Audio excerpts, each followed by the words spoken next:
ദൈവതിരുനാമത്തിന് മഹത്വം ഉണ്ടാകട്ടെ. പ്രിയമുള്ളവരെ, കർത്താവായ യേശു ക്രിസ്തു എന്നെ സ്നേഹിക്കുന്നു എന്നും കർത്താവായ യേശു ക്രിസ്തു എന്നും ജീവിക്കുന്നു എന്നും നിങ്ങളോട് സാക്ഷിപ്പാൻ കർത്താവ് വീണ്ടും ഏഴയ്ക്കും കൃപ തരുന്നത് ഓർത്ത് ദൈവത്തിന് നന്ദിയോടെ സ്തോത്രം. ഉൽപ്പത്തി പുസ്തകം 16-ാം അധ്യായം 13-ാം വാക്യം ഹാഗാർ പറയുന്നൊരു വാക്കാണ്, എന്നെ കാണുന്നവനെ ഞാൻ ഇവിടെയും കണ്ടുവോ എന്ന് പറഞ്ഞ് തന്നോട് അരുളി ചെയ്ത യഹോവയ്ക്ക്, ദൈവമേ നീ എന്നെ കാണുന്നു എന്ന് പേർ വിളിച്ചു. എന്നെ കാണുന്നവനെ ഞാൻ ഇവിടെയും കണ്ടുവോ?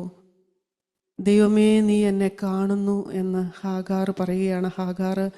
ഹാഗാറിൻ്റെ ജീവിതത്തിലേക്ക് തിരിഞ്ഞു നോക്കുമ്പോൾ എല്ലാവരാലും ഉപേക്ഷിക്കപ്പെട്ട് എല്ലാവരാലും വെറുക്കപ്പെട്ട് ഒരു മരുഭൂമിയിൽ ഏകയായിട്ട് കഴിയുമ്പോൾ, ഉണ്ടായിരുന്ന കുഞ്ഞ് മരണത്തോടടുത്തിരിക്കുമ്പോൾ ഹാഗാർ ഉറക്കെ നിലവിളിച്ചപ്പോൾ യഹോവയായ ദൈവം അവളുടെ അരികിലേക്ക് ഇറങ്ങി വന്ന് അവളെ കണ്ടപ്പോൾ അവൾ പറയുന്ന വാക്കാണ്, എന്നെ കാണുന്നവനെ ഞാൻ ഇവിടെയും കണ്ടുവോ എന്ന്. ദൈവത്തിന് നന്ദിയോടെ സ്തോത്രം. കർത്താവായ യേശു ക്രിസ്തു നമ്മുടെ മധ്യത്തിലുണ്ടല്ലോ. ദൈവത്തിന് സ്തോത്രം. അവിടുന്ന് നമ്മുടെ മുമ്പാകെ തലങ്ങും വിലങ്ങും എല്ലാം നടക്കുമ്പോൾ അവിടെ നമ്മെ ഓരോരുത്തരെയും കാണുന്നു. നമ്മുടെ പ്രയാസങ്ങൾ അറിയുന്നു, നമ്മുടെ ദുഃഖങ്ങൾ അറിയുന്നു, നമ്മുടെ മുഖം വാടിയിരിക്കുന്നത് ദൈവം കാണുന്നു. ഇവിടെ ഹാഗാർ പറയുകയാണ്, ദൈവമേ നീ എന്നെ കാണുന്നു. അതാണ് നമ്മുടെ ജീവിതത്തിലെ ഏറ്റവും വലിയ സന്തോഷം. നമ്മളാരും വിശുദ്ധരായി തീർന്നത് കൊണ്ടല്ല, നമ്മളാരും ഇന്നുവരെയും ജീവിക്കേണ്ടതുപോലെ ജീവിച്ചിട്ട് ഒന്നുമല്ല. നാം നമ്മുടെ നിസ്സാരതയിൽ നിന്ന് നിലവിളിക്കുമ്പോൾ നമ്മെ ദൈവം കാണുന്നു. അതാണ് നമ്മുടെ ഏറ്റവും വലിയ സന്തോഷം. ദൈവത്തിൻ്റെ തിരുവചനത്തിൽ നിന്ന് മഗ്ദലന മറിയത്തെക്കുറിച്ച് ചിന്തിക്കാമെന്നാണ് ഞാൻ കർത്താവിൻ്റെ കൃപയിൽ ശരണപ്പെടുത്തുന്നത്. ദൈവത്തിന് നന്ദിയോടെ സ്തോത്രം. മഗ്ദലന മറിയത്തെക്കുറിച്ച് പറയുമ്പോൾ നമുക്കറിയാം, ഈ കഴിഞ്ഞ കാലങ്ങളിലെല്ലാം കർത്താവിൻ്റെ കഷ്ടാനുഭവത്തെയും ക്രൂശുമരണത്തെയും എല്ലാം നാം ധ്യാനിക്കുന്ന നാളുകളിൽ നാം ഏറ്റവും കൂടുതൽ ചിന്തിക്കുകയും ധ്യാനിക്കുകയും ചെയ്തൊരു വ്യക്തിയാണ് മഗ്ദലന മറിയം. ഈ മഗ്ദലന മറിയത്തെക്കുറിച്ച് നമ്മുടെ സുവിശേഷങ്ങളിലെല്ലാം 4 സുവിശേഷങ്ങളിലായി 14 പ്രാവശ്യമെങ്കിലും മഗ്ദലന മറിയത്തെക്കുറിച്ച് പറഞ്ഞിട്ടുണ്ട് എന്നാണ് പറയുന്നത്. അത്രത്തോളം കർത്താവിനെ സ്നേഹിച്ച് മഗ്ദലന മറിയത്തെക്കുറിച്ച് പറയുന്നത് ഇങ്ങനെയാണ്, വിശ്വസ്തയോടും സമർപ്പണത്തോടും ക്രിസ്തുവിനെ പിൻപറ്റിയവളെന്ന്. ദൈവത്തിന് നന്ദിയോടെ സ്തോത്രം. വിശ്വസ്തയോടും സമർപ്പണത്തോടും കൂടെ കർത്താവിനെ പിൻപറ്റിയ ഒരു വ്യക്തിയായിരുന്നു മഗ്ദലന മറിയം. വീണ്ടും അവളെക്കുറിച്ച് പറയുന്നൊരു വിശേഷണമാണ്, തൻ്റെ വസ്തുവകകളെ കൊണ്ട് കർത്താവിനും ശിഷ്യന്മാർക്കും ശുശ്രൂഷ ചെയ്തവൾ. തനിക്കുണ്ടായിരുന്നതെല്ലാം കർത്താവിന് വേണ്ടി ശുശ്രൂഷ ചെയ്ത ഒരു വ്യക്തിയാണ്. മൂന്നാമത് അവളെക്കുറിച്ച് പറയുന്നൊരു കാര്യം ഇതാണ്, കർത്താവിൻ്റെ പീഡാനുഭവത്തിനും മരണത്തിനും കബറടക്കത്തിനും സാക്ഷിയായിട്ട് നിന്നവൾ. കർത്താവിനെ ക്രൂശിക്കുവാൻ കൊണ്ടുപോയപ്പോൾ അത് എല്ലാവരും കൂടെ നിൽക്കുമെന്ന് പറഞ്ഞു, പക്ഷെ ആരും കൂടെ നിന്നില്ല. എന്നാൽ മഗ്ദലനക്കാരത്തി മറിയ കർത്താവിൻ്റെ പുറകെ നിന്ന് കർത്താവിനെ പീഡിപ്പിക്കുന്നതും പീഡാനുഭവവും കർത്താവിനെ നിക്കോദിമോസും എല്ലാം ചേർന്ന് അടക്കുമ്പോൾ അതെല്ലാം കണ്ടുകൊണ്ടടുത്ത് നിന്നു.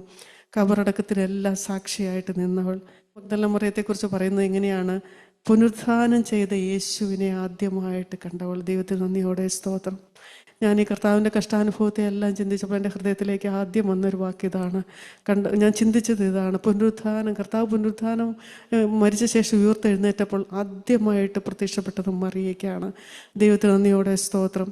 ഒരു വിശുദ്ധനായ ഒരു ദൈവവേദിൽ പറയുന്നത്, മഗ്ദലക്കാരത്തി മറിയയെക്കുറിച്ച് പറയുന്നത് എങ്ങനെയാണ്, അപ്പോസ്തലന്മാരുടെ അപ്പോസ്തോല എന്നാണ് പറയുന്നത്. അത്രയും അപ്പോസ്തലന്മാർ കർത്താവിന് പിൻപറ്റി കർത്താവിന് വേണ്ടി എല്ലാ ശുശ്രൂഷ ചെയ്തിട്ടും ആ മഗ്ദലക്കാരത്തി മറിയയെക്കുറിച്ച് പറയുന്നത് അവൾ ആ അപ്പോസ്തലന്മാരുടെ അപ്പോസ്തോലയാണ്. അത്രത്തോളം വിശ്വസ്തയോടും സമർപ്പണത്തോടും കൂടെ കർത്താവിനെ പിൻപറ്റി. ദൈവത്തിന് നന്ദിയോടെ സ്തോത്രം.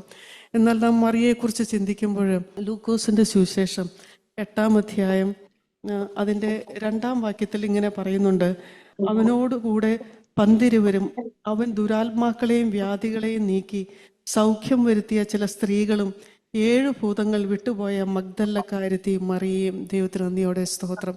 മഗ്ദലക്കാരത്തി മറിയയ്ക്ക് പറയുന്ന വിശേഷണം ഇതാണ്, 7 ഭൂതങ്ങളെ വിട്ടുപോയ മഗ്ദലക്കാരത്തി മറിയ. എൻ്റെ ദൈവത്തിന് നന്ദിയോടെ സ്തോത്രം. ഈ മഗ്ദലക്കാരത്തി മറിയ എന്നാണ് അവളുടെ പേര്. പക്ഷെ അവളുടെ മഗ്ദല എന്നൊരു ദേശത്ത്, ആ ദേശം ഏറ്റവും മോശമായൊരു ദേശമായിരുന്നു. ആ ദേശത്തുള്ളവരെല്ലാം മാർഗങ്ങളിൽ വളരെയേറെ ജീവിച്ചവരായിരുന്നു. അവരതിൽ പ്രസിദ്ധി നേടിയവരായിരുന്നു. ആ ദേശത്ത് ജനിച്ചുകൊണ്ടായിരിക്കാം അവളെയും വളരെ നീചയായൊരു സ്ത്രീയായിട്ടാണ് അവളുടെ പഴയകാലം നാം എല്ലാവരും ചിന്തിക്കുന്നത്. 7 ഭൂതങ്ങൾ ബാധിച്ച മറിയ, മഗ്ദലക്കാരത്തി മറിയ. ഈ മറിയ ഒരു വേശ്യ സ്ത്രീ ആയിരുന്നു നമുക്ക് അറിഞ്ഞുകൂടാ. എന്നാൽ അവൾ 7 ഭൂതങ്ങൾ ബാധിച്ചൊരു സ്ത്രീ ആയിരുന്നു. ദൈവത്തിന് സ്തോത്രം. അവൾക്ക് യാതൊരു സ്വസ്ഥതയുമില്ല, അവർക്ക് യാതൊരു സമാധാനവുമില്ല. അവൾക്ക്, ഞാൻ ഓർക്കണം, നമ്മുടെ ജീവിതത്തിലേക്ക് ഒരു പാപം കടന്നു വരുമ്പോഴത്തേക്കും നമുക്ക് എന്തോ ഒരു അസ്വസ്ഥതയാണ്. അപ്പോൾ 7 ഭൂതങ്ങൾ ബാധിച്ച ഒരു സ്ത്രീയുടെ അവസ്ഥ എന്ന് പറഞ്ഞാൽ എത്ര ശോചനീയമായൊരവസ്ഥയാണ്. എന്നാൽ അതിൻ്റെ 8-ാം അധ്യായം 1-ാം വാക്യത്തിൽ ഇങ്ങനെ പറയുന്നുണ്ട്: അനന്തരം അവൻ ദൈവരാജ്യം പ്രസംഗിച്ചും സുവിശേഷിച്ചും കൊണ്ട് പട്ടണം തോറും സഞ്ചരിച്ചു. കർത്താവ് സുവിശേഷം പ്രസംഗിച്ചുകൊണ്ട് പട്ടണം തോറും സഞ്ചരിച്ചപ്പോൾ ഭാഗ്യവശാൽ ഈ മഗ്ദലക്കാരത്തി മറിയയ്ക്കും കർത്താവിൻ്റെ വചനം കേൾക്കുവാൻ മഹാഭാഗ്യം ലഭിച്ചു. അവൾക്കും തൻ്റെ ജീവിതം കർത്താവിന് വേണ്ടി സമർപ്പിക്കുവാനായിട്ട് സാധിച്ചു. അതോടുകൂടി ആ ഒരു ജീവിതത്തിൽ വലിയൊരു മാറ്റം വന്നു. നമ്മളിലുള്ള വെളിച്ചം ഇരുട്ടായാൽ ഇരുട്ട് എത്ര വലിയത്! അവളിലുള്ള ഇരുട്ട് വലിയ ഇരുട്ടായിരുന്നു. എന്നാൽ കർത്താവായ യേശു ക്രിസ്തു അവളുടെ ജീവിതത്തിലേക്ക് കടന്നു വന്നപ്പോൾ ആ ഇരുട്ടെല്ലാം മാറി അവൾ ഹൃദയത്തിലേക്ക് വലിയൊരു പ്രകാശം കടന്നു വന്നു. ഞാൻ ഓർക്കുകയാണ്, നമ്മുടെ ജീവിതത്തിലും നാം ഭൂതം ബാധിച്ചവരായിട്ടാണോ ഇന്ന് നാം ഈ ദൈവസന്ധിയിലേക്ക് കടന്നു വന്നിരിക്കുന്നത്? നാം ചിന്തിച്ചു നോക്കണം. നമ്മുടെ ജീവിതത്തിലേക്ക് നോക്കുമ്പോൾ നമുക്ക് പുറമേയുള്ള ഒരു ഭൂതം ബാധിച്ചതായിട്ട് നമുക്ക് തോന്നുകയില്ല. എന്നാൽ അസൂയ എന്ന ഭൂതം നമുക്കുണ്ട്, നമ്മുടെ സ്ഥാനമാനം എന്ന ഭൂതം നമുക്കുണ്ട്, സ്വയം എന്ന് പറയുന്ന ഭൂതം നമുക്കുണ്ട്, കോപം എന്ന് പറയുന്ന ഭൂതം നമുക്കുണ്ട്, മറ്റുള്ളവരെ കുറിച്ച് കുറ്റം പറയുന്നൊരു ഭൂതം നമുക്കുണ്ട്. ഞാൻ എൻ്റെ ജീവിതത്തിലേക്ക് തിരിഞ്ഞു നോക്കിയപ്പോൾ മറിയയുടെ ജീവിതത്തിൽ 7 ഭൂതങ്ങളെ ഉണ്ടായിരുന്നുള്ളൂ. എന്നാൽ എൻ്റെ ജീവിതത്തിലേക്ക് ഞാൻ തിരിഞ്ഞു നോക്കുമ്പോൾ എത്രയേറെ ഭൂതങ്ങൾ ബാധിച്ചൊരു സ്ത്രീയായിരുന്നു ഞാനെന്ന് ഓർക്കുകയാണ്. പിതാവ് മരിച്ച ശേഷം ഞാൻ മാനസാന്തരപ്പെടുന്നതിന് മുമ്പ് ഞാൻ ഓർക്കുകയാണ്, എനിക്ക് യാതൊരു സ്വസ്ഥതയും ഉണ്ടായിരുന്നില്ല, സമാധാനം ഉണ്ടായിരുന്നില്ല. എനിക്ക് മരിച്ചാൽ മതി എന്നാണ് എൻ്റെ ജീവിതത്തിലെ ആഗ്രഹം. രാത്രി കിടന്നാൽ ഉറങ്ങാനായിട്ട് സാധിക്കുകയില്ല. ഞാൻ ഓർക്കുക, ഞാൻ കോളേജിൽ ചെന്നിരുന്നാൽ അവിടെ ഇരുന്ന് കരയും, വീട്ടിൽ വന്നിരുന്നാൽ അവിടെ ഇരുന്ന് കരയും.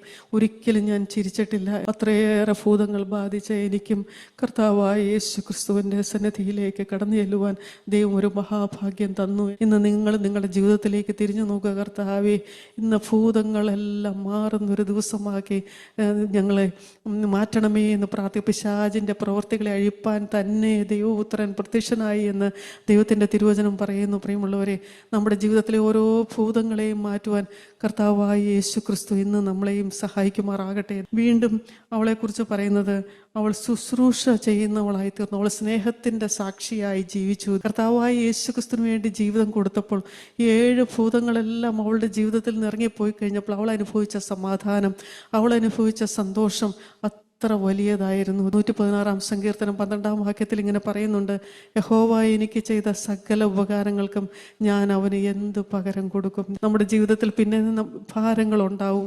പ്രയാസങ്ങളുണ്ടാവും, ദുഃഖങ്ങളുണ്ടാകും, ഇതെല്ലാം നമ്മുടെ ജീവിതത്തിൽ ഉണ്ടാകും. എന്നാൽ നമ്മുടെ ഹൃദയത്തിലേക്ക് എപ്പോഴും വരുന്നൊരു ചിന്ത ഇതാണ്: യഹോവ എനിക്ക് ചെയ്ത സകല ഉപകാരങ്ങൾക്കും ഞാൻ അവന് എന്ത് പകരം കൊടുക്കും. രക്ഷയുടെ പാനപാത്രം എടുത്ത് ഞാൻ യഹോവയുടെ നാമം വിളിച്ചപേക്ഷിക്കും. അന്നു മുതൽ അവൾ കർത്താവായ യേശു ക്രിസ്തുവിൻ്റെ പിന്നാലെ നടക്കുവാൻ തുടങ്ങി. കർത്താവായ യേശു ക്രിസ്തുവിനെ ശുശ്രൂഷിക്കാൻ തുടങ്ങി. കർത്താവിൻ്റെ ശിഷ്യന്മാരെ ശുശ്രൂഷിക്കാൻ തുടങ്ങി. അവൾക്കുണ്ടായിരുന്ന വസ്തുവകയെല്ലാം കർത്താവിന് വേണ്ടി ചെലവഴിച്ചു. ദൈവത്തിന് നന്ദിയോടെ സ്തോത്രം. നാം നമ്മുടെ സമയം കർത്താവിന് വേണ്ടി ചെലവഴിക്കുന്നവരാണോ? പ്രിയമുള്ളവരെ, ഈ ലോകത്തിൽ എനിക്കൊന്നുമില്ലെങ്കിലും എൻ്റെ ജീവിതം എനിക്ക് യേശുവിന് വേണ്ടി ജീവിക്കണം എന്നുള്ളൊരാഗ്രഹം നമ്മുടെ ജീവിതത്തിലുണ്ടോ? മൂന്നാമതായിട്ട് അവളെക്കുറിച്ച് പറയുന്നത് എങ്ങനെയാണ്? അവൾ പീഡാനുഭവത്തിനും മരണത്തിനും കർത്താവിൻ്റെ അതിൻ്റെ എല്ലാ സാക്ഷിയായിട്ട് നിന്നു. വിശുദ്ധ മത്തായി എഴുതിയ സുവിശേഷം 27-ാം അധ്യായം അതിൻ്റെ 55-ാം വാക്യത്തിൽ ഇങ്ങനെയാണ് പറയുന്നത്: ഗലീലയിൽ നിന്ന് യേശുവിനെ ശുശ്രൂഷിച്ചുകൊണ്ട് അനുഗമിച്ചു വന്ന പല സ്ത്രീകളും ദൂരത്ത് നിന്ന് നോക്കിക്കൊണ്ടിരുന്നു. അവരിൽ മഗ്ദലക്കാരത്തി മറിയയും ഉണ്ടായിരുന്നു. ദൈവത്തിന് നന്ദിയോടെ സ്തോത്രം. പ്രിയമുള്ളവരെ, ഗലീല മുതൽ കർത്താവിൻ്റെ പുറകെ കർത്താവിനെ ക്രൂശിക്കുവാനായിട്ട് കൊണ്ടുപോയപ്പോൾ കർത്താവിൻ്റെ കൂടെ ഉണ്ടായിരുന്ന എല്ലാവരും കർത്താവിനെ ഉപേക്ഷിച്ചു പോയി. ഞാൻ മരിച്ചാലും ഞാൻ കർത്താവിന് വേണ്ടി ജീവിക്കുമെന്ന് പറഞ്ഞ പത്രോസും എല്ലാം കർത്താവിനെ വിട്ടു പോയി കഴിഞ്ഞപ്പോൾ ഈ ആരോരുമില്ലാത്ത ഈ സ്ത്രീയെ, മഗ്ദലക്കാരത്തി മറിയ, ഇതെല്ലാം വളരെ ദൂരത്ത് നിന്ന് നോക്കിക്കൊണ്ടിരുന്നു. കർത്താവ് ഞാൻ ഓർക്കുകയാണ്, അവളിങ്ങനെ ദൂരത്ത് നിന്ന് കർത്താവ് ക്രൂശിൽ കിടക്കുന്നതും എല്ലാം നിവൃത്തിയായി എന്ന് പറയുന്നതും, കർത്താവ് അപ്പോൾ തന്നെ പ്രകൃതിയിൽ തന്നെ വലിയ മാറ്റങ്ങൾ സംഭവിക്കുന്നതും, സൂര്യൻ തൻ്റെ കണ്ണുകളെ അടയ്ക്കുന്നതും, പ്രകൃതിയിൽ വലിയ മാറ്റങ്ങളെല്ലാം സംഭവിക്കുന്നത് കാണുമ്പോൾ അവളുടെ ഹൃദയത്തിൽ വരുന്ന വാക്യം ഇതായിരിക്കുമെന്ന് ഞാനും ചിന്തിക്കുക. എങ്ങനെയാണ് ചിന്തിക്കുന്നത്? സത്യമായിട്ടും ദൈവപുത്രനായിരുന്നു സത്യം. ഇത്രയും നല്ല നാഥനാണല്ലോ എന്നെയും വിടുവിച്ചത് എന്നുള്ള ആ നന്ദി അവളുടെ ഹൃദയത്തിൽ ഇങ്ങനെ നിറഞ്ഞു വന്നു. അപ്പോൾ ശതാധിപൻ ഇങ്ങനെ പറഞ്ഞു, ഇവൻ വാസ്തവമായിട്ടും ദൈവപുത്രനായിരുന്നു എന്ന്. വാസ്തവമായും ദൈവം നിങ്ങളുടെ അടുക്കൽ വന്ന് നിൽക്കുന്നത് നിങ്ങൾ അറിയുന്നുണ്ടോ പ്രിയമുള്ളവരെ? വാസ്തവമായും ദൈവം നിങ്ങളുടെ ഹൃദയങ്ങളിലേക്ക് നോക്കുന്നത് നിങ്ങൾ അറിയുന്നുണ്ടോ പ്രിയമുള്ളവരെ? ഈ ഭാരങ്ങളുടെയും പ്രയാസങ്ങളുടെയും ദുഃഖങ്ങളുടെയും എല്ലാം ഇടയിൽ കർത്താവായ യേശുക്രിസ്തുവിനെ കാണുവാൻ നമുക്ക് സാധിച്ചാൽ അതാണ് നമ്മുടെ ജീവിതത്തിലെ ഏറ്റവും വലിയ മഹാഭാഗ്യം.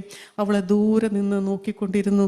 അതിൻ്റെ 61-ാം വാക്യത്തിലേക്ക് വരുമ്പോൾ, കർത്താവ് മരിച്ച ശേഷം അരിമത്യക്കാരനായ യൗസേപ്പും പിലാത്തോസിനോട് ചോദിച്ചിട്ട് ആ ശരീരമെടുത്ത് താൻ പാറയിൽ വെട്ടിയിരുന്ന തൻ്റെ പുതിയ കല്ലറയിൽ വച്ച് കല്ലറയുടെ വാതുക്കൽ ഒരു വലിയ കല്ല് ഉരുട്ടി വച്ചിട്ട് പോയി എന്ന് നാം വായിക്കുന്നുണ്ട്.